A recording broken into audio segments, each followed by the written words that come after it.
Of Cross Daggers, The History of Riften by Dwinnen Wendell.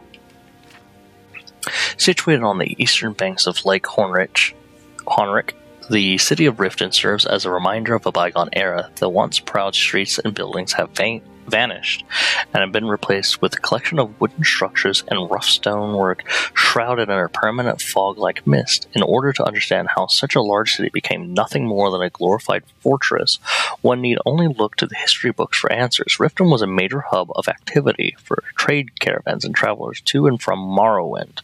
Fishing skiffs could be seen dotted the lake at all hours of the day, and the bustling city was alive with activity at night. The city guards were formidable and maintained a tight grasp on its populace, keeping them safe from harm. The marketplace in Riften was also quite a draw, containing numerous stands and offering wares from across Tamriel. In the fourth era, year 98, amidst the confusion of the Void Knights, Hosgun Crossdaggers was installed as Jarl when the previous Jarl had been assassinated. Although many believe that Hosgun was responsible and the cries of protest filled the streets of Riften, the Jarl took the throne and immediately took action to protect his station. Using the city guard, he had the streets cleared of protesters and initiated a curfew. Any caught breaking the curfew was immediately jailed without process or executed if it was a repeat offense. For over 40 years, Hoskin ruled Riften with a black heart and an iron fist.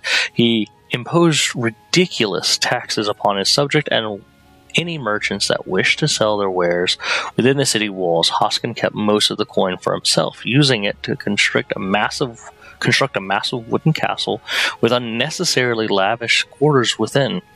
The castle took 7 years to build and became a visual reminder of the people's oppression, which earned it the nickname Hoskin's Folly.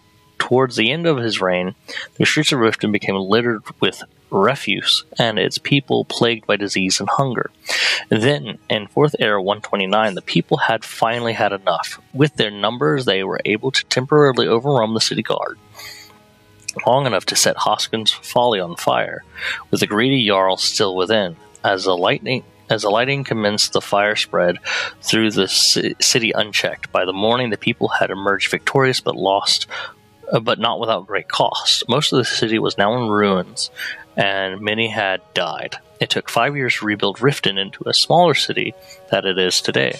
And even though over 50 years have passed since then, it still has yet to fully recover. Some believe it will never achieve the level of affluence it saw at the beginning of the 4th Era. But there are a few who still hold on to the hope that Riften can return from the ashes and become a center of commerce once again.